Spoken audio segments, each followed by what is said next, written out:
সম্মানিত সুধী, হযরতুল আল্লাম শহীদ মরহুম আল্লামা দেলওয়ার হোসেন সাঈদী রহিমাহুল্লাহ, ওনার স্মৃতি বিজড়িত আজকের এই ঐতিহাসিক প্যারেড ময়দানের তাফসিরুল কোরআনের প্রোগ্রামে সব আছে। স্টেজ আছে, শ্রোতা আছে, প্যান্ডেল আছে, মিডিয়া কাভারেজ আছে, কিন্তু আমাদের কলিজার টুকরাটা আমাদের মাঝে নাই। আজকের এই প্রোগ্রামে আলোচক হয়ে এই চেয়ারে আমি না বসে ওই শ্রোতাদের কাতারে বসে যদি আমাদের আল্লামার নুরানি চেহারার দিকে তাকিয়ে ওয়াজ শুনতে পারতাম, আমাদের হৃদয়টা ঠান্ডা হয়ে যেত, আমাদের তৃষ্ণার্ত হৃদয় শান্ত হতো। সব আজকে আছে, কি যেন নাই, ঠিক কিনা বলেন? আল্লাহ তাআলা প্রতি 100 বছরে একজন মুজাদ্দিদ পাঠান, প্রতি 100 বছরে একজন মুজাদ্দিদ, যিনি সমাজকে সংস্কার করেন। আল্লামা দেলওয়ার হোসেন সাঈদী রহিমাহুল্লাহ ছিলেন তেমন একজন মুজাদ্দিদ। চিৎকার করে বলেন ঠিক কিনা? উনি শিরক বিদআতের আস্তানাকে তছনছ করে দিয়েছেন, তাওহীদের বাণীকে সমুন্নত করেছেন, গণমানুষের কাছে তাফসিরুল কোরআনকে জনপ্রিয় করেছেন। আজীবন আজীবন তিনি ইসলামকে বিজয়ী শক্তি হিসেবে দেখার স্বপ্ন দেখতেন।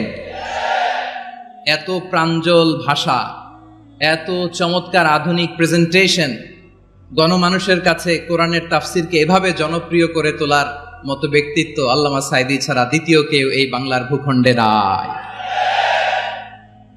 এই যে তাফসিরুল কোরআন, এই যে টার্মিনোলজি, এই টার্মটাই উনি আসলে জনপ্রিয় করেছেন। আমরা আগে জানতাম না যে এভাবে তাফসির করা যায়, এভাবে scientific indications of the Holi কোরআনকে মানুষের কাছে পেশ করা যায়, এভাবে এত জীবন ঘনিষ্ঠ করে, এত ইন্টারেক্টিভ করে কোরআনের কথাগুলো মানুষের কাছে উপস্থাপন করা যায়।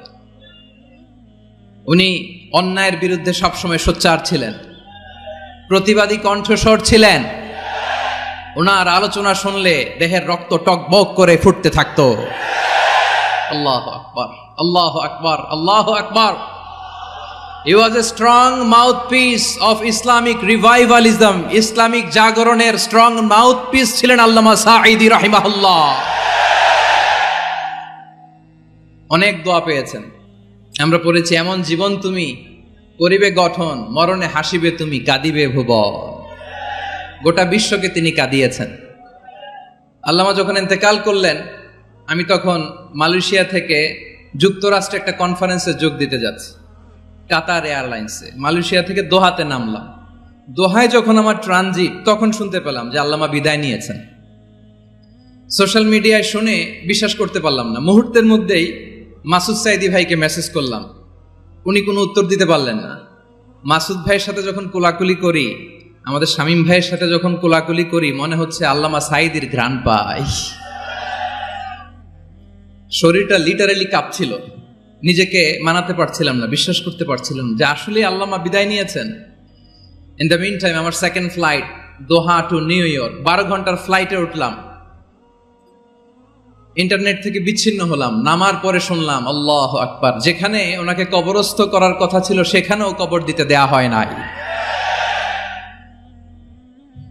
ছবিগুলো দেখতে লাগলাম, হাসি মাখা মুখ, হাসি মাখা নিথর দেহটা, মরণে হাসিবে তুমি, কাঁদিবে ভুবন। From east to west, from north to south, the entire globe, গোটা বিশ্ব ওনার জন্য কেঁদেছে, গোটা বিশ্ব কেঁদেছে। কাবার গিলাফ ধরে ধরে মানুষ চিৎকার করেছে। এর চেয়ে শ্রেষ্ঠ মৃত্যুকার হতে পারে? আমাদের আল্লামার আর কি পাওয়ার ছিল বলেন? আর কি পাওয়ার ছিল? কুল্লু নাফসিন যায়িকাতুল মাউত, যারাই দুনিয়াতে আসবে তারা ইন্তেকাল করবে, এটা আমরা মেনে নেই, এটা আমরা জানি। কিন্তু অবাক করা বিষয় হচ্ছে, আমরা আজও জানি না আমাদের আল্লামার মৃত্যু কি স্বাভাবিক হয়েছে নাকি এটা পরিকল্পিত মেডিকেল কিলিং ছিল। এটা যে পরিকল্পিত মেডিকেল কিলিং ছিল, এটা ধারণা করার পেছনে অনেক কারণ আছে। তিনি আধিপত্যবাদের বিরুদ্ধে সোচ্চার ছিলেন, ফ্যাসিবাদের বিরুদ্ধে সোচ্চার ছিলেন, রাজনৈতিক প্রতিহিংসার শিকার ছিলেন। এজন্য এটা মেডিকেল কিলিং হতে পারে, এ ধারণা আমরা করতেই পারি। আওয়াজ করে বলেন ঠিক কিনা? যে সময়টা আমরা কাটাচ্ছি, এত সুন্দর সময় বাংলাদেশ আর পাবে না। আমাদের জন্মের পর থেকে এরকম চমৎকার সময় আমরা পাই নাই। এটাই আসল সময়। আমরা ইন্টারিম গভর্নমেন্টের কাছে দাবি জানাই, উচ্চতর তদন্ত কমিটি করে এটা কি হত্যাকাণ্ড ছিল নাকি স্বাভাবিক মৃত্যু ছিল, এই রিপোর্ট গণমানুষের কাছে প্রচার করে জানাতে হবে। এই দাবির সাথে কি সবাই আপনারা একমত? কারা কারা একমত হাত তুলে দেখান।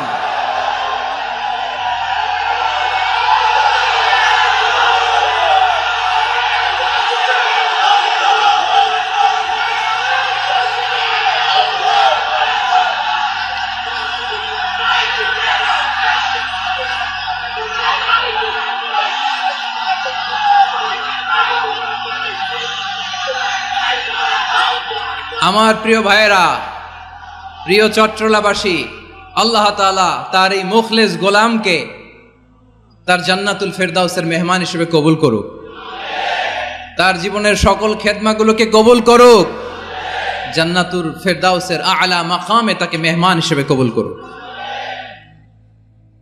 আল্লামা শহীদ দেলোয়ার হোসেন সাঈদী রাহিমাহুল্লাহ, উনি ছাড়াও এই ঐতিহাসিক ময়দানে কথা বলেছেন আল্লামা লুৎফুর রহমান রাহিমাহুল্লাহ, চলে গিয়েছেন আমাদেরকে ছেড়ে। তিনি বলতেন, ইনশাআল্লাহ মিজান আবার আসবে। হুজুর আমি তো আসলাম, আপনি তো আমাদেরকে ছেড়ে চলে গেলেন। আল্লাহু আকবার, আল্লাহু আকবার, আল্লাহু আকবার। গলায় কোনো সুর ছিল না, সুর দিয়ে কথা বলতেন না, কিন্তু এত চমৎকার শব্দের বুনন, এত চমৎকার প্রেজেন্টেশন, এত চমৎকার ভাবে ঐতিহাসিক বর্ণনাগুলো তিনি উপস্থাপন করতেন। মন্ত্রমুগ্ধ হয়ে আমরা আল্লামা লুৎফুর রহমানের কথা শুনেছি। আমরা হযরতুল আল্লাম লুৎফুর রহমান রাহিমাহুল্লাহর জন্য এই বিশাল ময়দান থেকে দোয়া করছি, আল্লাহ তাআলা তুমি তোমার এই খাদেমকে জান্নাতের মেহমান হিসেবে কবুল করে নাও।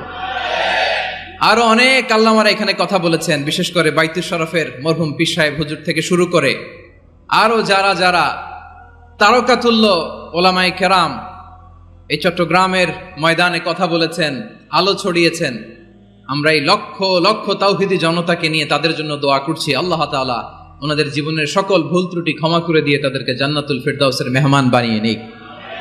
প্রিয় ভাইয়েরা, আমি নগণ্য একজন কোরআনের ছাত্র, এত বিশাল মঞ্চে এত বড় প্ল্যাটফর্মে কথা বলা আমার জন্য সাজে না। তারপরও আমাদের মুরব্বীরা আমাদের ডানে বায়ে বসে আছেন, ওনাদের আদেশ ক্রমে, ওনাদের অনুমতি ক্রমে কিছু কথা আজকের এই ঐতিহাসিক প্রোগ্রামে আপনাদের সামনে উপস্থাপন করার চেষ্টা করব। ওমা তাওফীকি ইল্লা বিল্লাহ। প্রিয় ভাইয়েরা, 5 দিন ব্যাপী এই তাফসীরুল কোরআনের প্রোগ্রামে অনেক ওলামা হযরত কথা বলেছেন। যারা কোরআন সুন্নাহ থেকে আমাদেরকে কোরআনের কথাগুলো শোনালেন, আমরা যেন সেগুলো আমল করতে পারি, আল্লাহ আমাদেরকে তৌফিক দান করুক। শুরুতে আমাদের নিয়তটাকে খালেস করে নেওয়া দরকার। এই যে গ্যাদারিং, এই যে হিউজ শোডাউন, এগুলো যদি আমাদের নিজেদেরকে পরিবর্তন না করে তাহলে এতে কোনো লাভ নাই। জোরে বলেন ঠিক কিনা? এই প্রোগ্রাম যদি আমাদের জীবনকে পরিবর্তন করে, আমাদের চিন্তার ডিএনএ কে চেঞ্জ করে দেয়, তাহলেই চট্টগ্রামের প্যারেড ময়দান সার্থক।